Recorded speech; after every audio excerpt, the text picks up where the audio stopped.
कि हमारे माननीय पूर्व विधायक मनोज शर्मा जी आए और अपने वखार बिल से हम सबों को संबोधित करके मेहरबानी करने का कृपा प्रदान करें। मनोज शर्मा जी।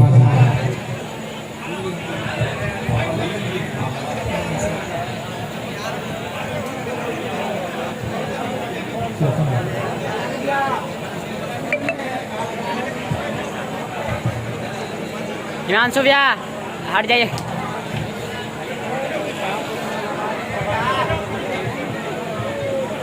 हमारे आप आज इस कार्यक्रम में पधारे, आपका नंदन अभिनंदन करते हुए आपको मुखारबिंद से संबोधन। धन्यवाद हमारे मित्र और हमारे भाई स्थानीय हंसपुरा प्रखंड से जिला पार्षद भाई अखलाक जी। मैं सर्वप्रथम चरण वंदन करना चाहूँगा यहाँ के महंत श्रीमान कन्हैयानंद पुरी जी का, जो साल के 365 दिन के अपने कार्यकाल में देवकुंड के विकास की चिंता करते रहते हैं। इस कार्यक्रम में मंच पे हमारे साथ में मौजूद हमारे स्थानीय पैक्स अध्यक्ष जी, हमारे पूर्व मुखिया विश्वकर्मा जी, हमारे साथ में हमारे साथी बड़े भाई भारतीय जनता पार्टी के महामंत्री रविशंकर जी, हमारे रविंद्र जी, हमारे गांव के साथी जी उपस्थित थे, आप तमाम भक्तजनों, माताओं बहनों, मैं विशेष तौर पर भोला जागरण मंच के साथियों को, मनोज मंजिल जी को और तमाम उन साथियों का आभार प्रकट करना चाहूँगा कि आप तमाम विषम परिस्थितियों में भी 2016 से जो इस कार्यक्रम का बीड़ा उठाया है उसको आप निरंतर निर्बाध गति से करते चले आ रहे हैं। इसके लिए आपका ये कदम स्वागत योग्य है। और विशेषकर अखलाक भाई ने जो ये परिकल्पना की है कि हम अगले सावन से प्रत्येक दिन जागरण का कार्यक्रम करेंगे। माता का जागरण हो, चाहे वो शिव चर्चा हो, चाहे भगवान का आराधना हो, संगीत के माध्यम से। आप पे संगीत के धनी भी हैं, माँ सरस्वती का आपको विशेष आशीर्वाद प्राप्त है। और रविंद्र जी जैसे लोग जब यहाँ आ रहे हैं तो निश्चित तौर पर अगले साल जो समा बंधेगा वो एक कदम और जो सरकार का ध्यान आकृष्ट करने के लिए होता है कि आपके यहाँ के कार्यक्रम को सरकारी दर्जा क्यों दिया जाए, वो उस दिशा में एक बड़ा कदम होगा। और इसके आसपास के लोगों की जो जागरूकता बढ़ेगी वो सरकार का ध्यान बरवस ही आकृष्ट करेगी।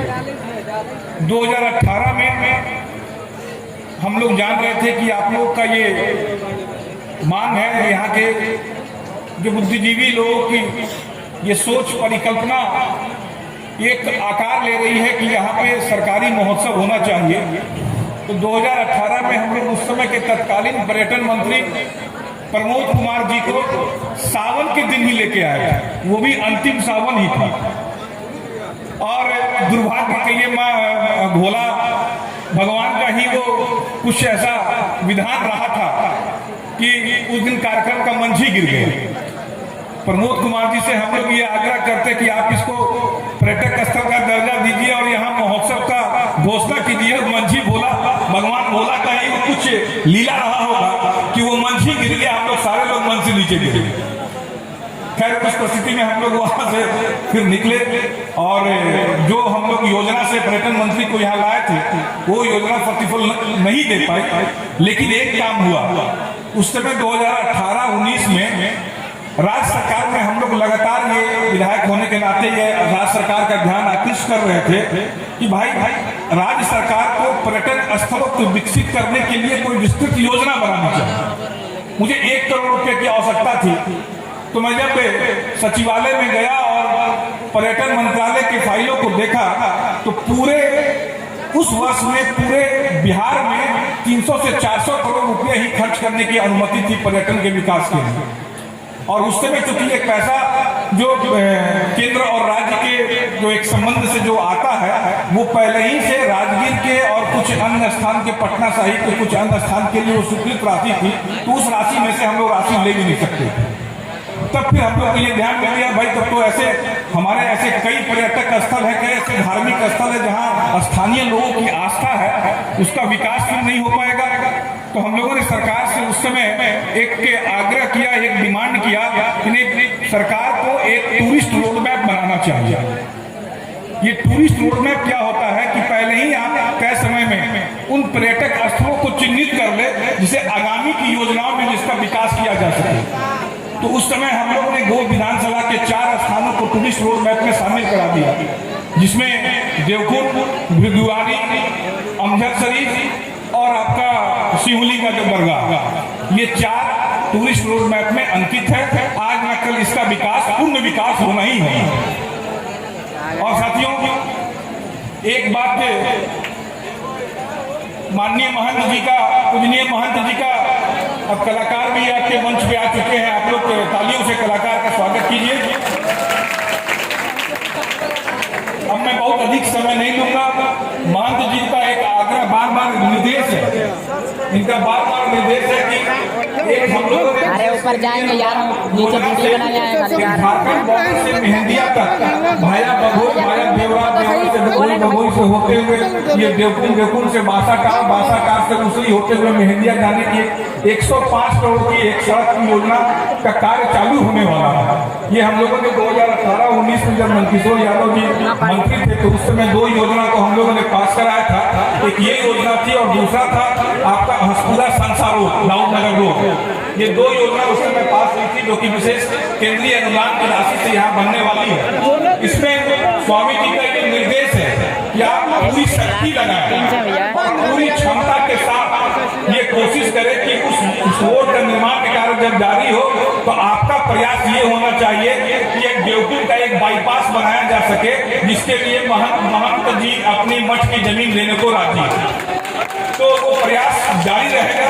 उससे ये फायदा ये होगा कि हम लोग का बाईपास बन जाएगा तो जो कभी शिव बारात में या फिर सावन के समय में जो यहाँ जाम की समस्या का सामना करना पड़ता है और स्थानीय नागरिकों को भी समस्या का सामना करना पड़ता है, उसका समाधान हो सके।